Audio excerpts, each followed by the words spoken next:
తల్లిలో పెరిగే ఫీటస్కి క్రోమోజోమల్ అనామిలీస్ అంటే జన్యుపరంగా కొన్ని రకాల ప్రాబ్లమ్స్ అనేవి రావచ్చు. దాంట్లో మనకి క్రోమోజోమల్ ప్రాబ్లమ్స్ ఇప్పుడు ట్రైజోమీ 21 అని 18 అని 13 అని సో ఇవి ఉండవచ్చు. టర్నర్స్ కానీ అలాంటివి. కొన్ని సందర్భాలు single gene disorders, multifactorial disorders అని సో ఇలా చాలా రకాల జన్యుపరంగా ప్రాబ్లమ్స్ వచ్చే అవకాశాలు మనకు ఉంటాయి. సో ఈ ట్రైజోమీస్ ఏవైతే ఉన్నాయో అవనేవి మనము రెగ్యులర్గా యాంటీనేటల్ విజిట్స్లో వచ్చినప్పుడు 12 వీక్స్కి ఈ డబుల్ మార్కర్ అని, పెంటా మార్కర్ అని, ఎన్ఐపిటి టెస్ట్లు అని చెప్పేసి కొన్ని రకాల ఇన్వెస్టిగేషన్స్ అనేది రొటీన్గా మనము జనరల్ యాంటీనేటల్ విజిట్స్లో చేస్తూ ఉంటాము. సో దానిలో ఈ డబుల్ మార్కర్లో చేసినప్పుడు డబుల్ మార్కర్ అనే కాదు, తర్వాత ట్రిపుల్ మార్కర్, క్వాడ్రుపుల్ మార్కర్ అని కొన్ని మార్కర్ ఇన్వెస్టిగేషన్స్ అనేవి ప్రెగ్నెన్సీలో చేస్తూ ఉంటాం. దీంట్లో మనకు క్రోమోజోమల్ అబ్నార్మాలిటీస్ బేబీలో ఏమైనా వస్తాయా అనే దాని గురించి ఒక అవగాహన అనేది వస్తుంది.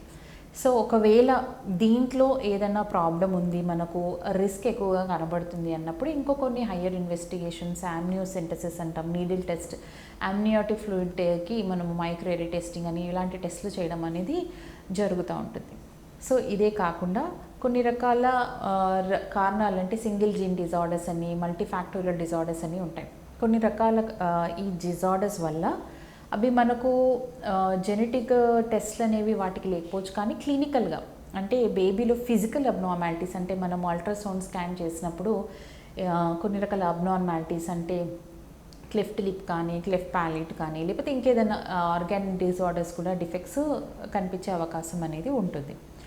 సో ఈ మనం వెళ్ళే రెగ్యులర్ యాంటీనేటల్ విజిట్స్లో ఈ మార్కర్స్ టెస్ట్ చేసుకోవడము, తరచుగా చేసే అల్ట్రాసౌండ్ స్కాన్లో బేబీలో ఏమైనా కంజెనిటల్గా డిఫెక్ట్గా అంటే ఆర్గాన్ డిఫెక్ట్స్ ఏమైనా ఉన్నాయా చూసుకోవడం అనేది చాలా అవసరం.